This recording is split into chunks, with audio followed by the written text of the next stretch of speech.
Where plants can't grow and wildlife can't live, quality of life for humans will be threatened as well. As the Appalachian Trail winds its way through Pennsylvania, it crosses a mountain range struggling to come back to life after decades of degradation. In the borough of Palmerton, emissions from 2 zinc processing plants have left a legacy of lead, cadmium, and zinc contamination. From 1898 until 1980, the demand for zinc, which is the main ingredient in white paint, created an industry that produced contamination so powerful it will affect the environmental health of this area for generations to come. My name is Louise Calvin, and I'm the president of Palmerton Citizens for a Clean Environment. We're a group of grassroots volunteers who formed in 1990 in response to the degradation that we saw of our local environment. The degradation in Palmerton started, I'm sure, really almost as soon as the plant was in operation, but things weren't noticeable in the early part of the last century. By 1938, the death of the Blue Mountain was being recorded. Into the 50s and 60s, there really were bare yards where people couldn't grow grass anymore. The toxic zinc amounts coming down over the town had destroyed the vegetation on the mountain and in people's yards. And that, of course, created the risk and exposure to children playing in bare ground. We had finally, after a lot of years, read the scientific studies that had been done through the 70s and through the 80s about the devastation that occurred to the wildlife and also to the flora in the area.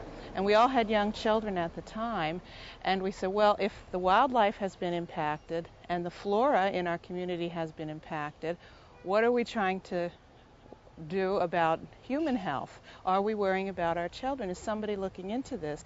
And that's when we actually incorporated and we became PCCE, the Palmerton Citizens for a Clean Environment, which is today much more organized and uses the EPA and the Pennsylvania Department of Environmental Protection as resources to try and help us to move these cleanups forward and to try and help regulate the hazardous waste industry.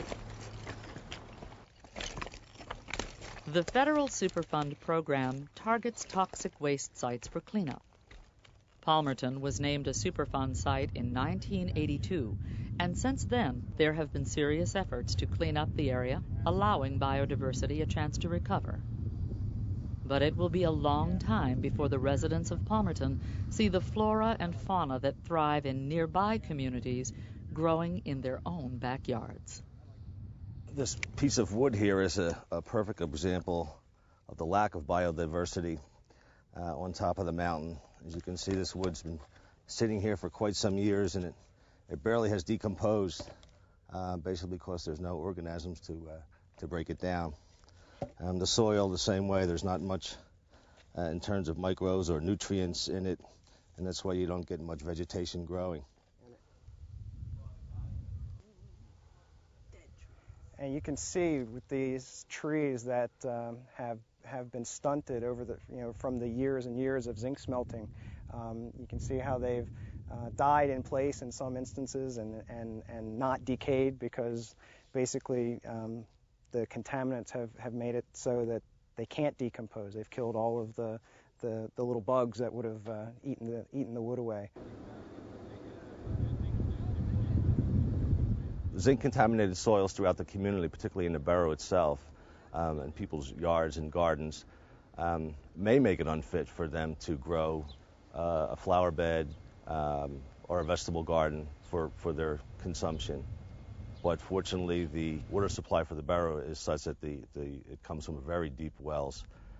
However, there is a water supply that sits on top of the deeper wells that has been impacted and would be an unusable supply of water.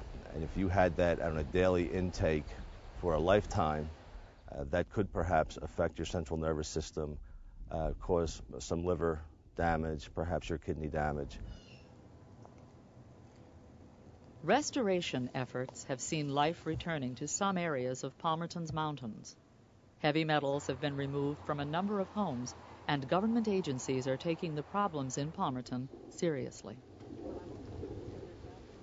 I think the accomplishments we've seen since 1990 have been major and just so fulfilling.